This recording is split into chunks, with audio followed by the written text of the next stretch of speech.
Bonjour peuple de Dieu, bienvenue sur la chaîne YouTube Évangile au cœur du monde.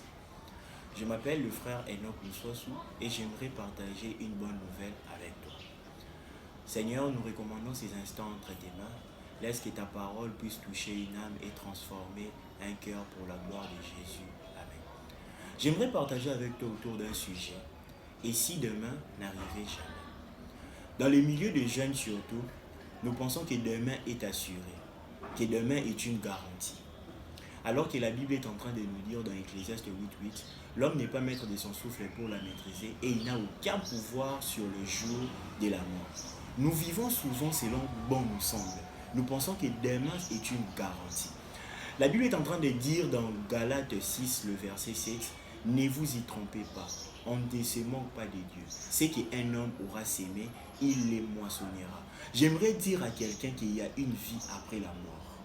Demain pourrait être sûrement la mort pour toi. La mort peut te surprendre à tout moment.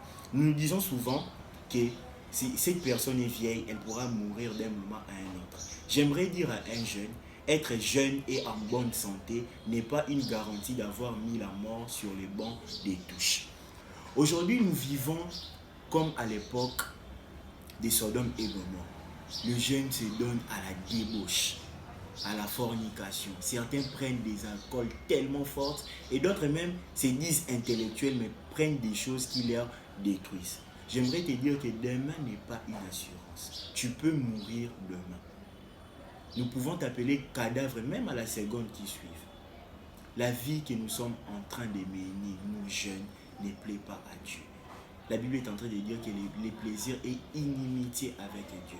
Il a été blessant de constater que les boîtes de nuit ont été ouvertes, mais beaucoup ont célébré. Mais que vont faire les jeunes dans ces milieux de boîtes? Ils se donnent à la débauche, à la fornication et au plaisir qui est contre la volonté de Dieu. J'aimerais dire à toi qui es en train de mener cette vie que Jésus veut te délivrer de cela. Le mal que tu es en train de commettre, tu n'as pas assez de force pour pouvoir la quitter. Mais si demain tu meurs en Christ, il y a une garantie que Dieu te donne. La Bible est en train de dire dans Jean 11, les versets 5, « Je suis la résurrection et la vie. Si tu crois en moi, tu vivras quand même tu seras mort. » Aujourd'hui, Dieu vient te délivrer de ces mal. Il veut te rendre compte que si tu investis dans les mal, tu récolteras aussi dans les mal. Récolter dans les mal signifie quoi? Tu vas hériter de l'enfer. Tu iras dans le mauvais séjour de mort. Mais Jésus ne veut pas ça. Jésus veut te sauver.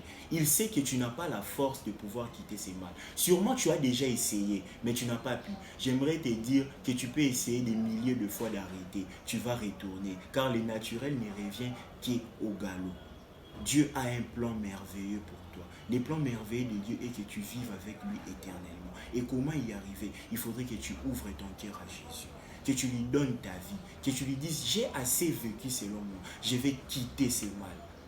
Je t'invite à donner ta vie à Jésus. Ouvre-lui ton cœur. Dis-lui, j'ai assez vécu dans le mal, j'ai essayé, je n'ai pas pu, mais viens en moi. Donne-moi la force de pouvoir vivre selon toi. Si ce message t'a touché, écris-nous, laisse-nous un commentaire ou contacte-nous sur la page Facebook, l'Évangile au cœur du monde. Nous allons t'aider à pouvoir grandir dans le Seigneur, car donner sa vie à Jésus est une chose, et grandir dans le Seigneur est aussi une autre chose. Que Dieu vous bénisse.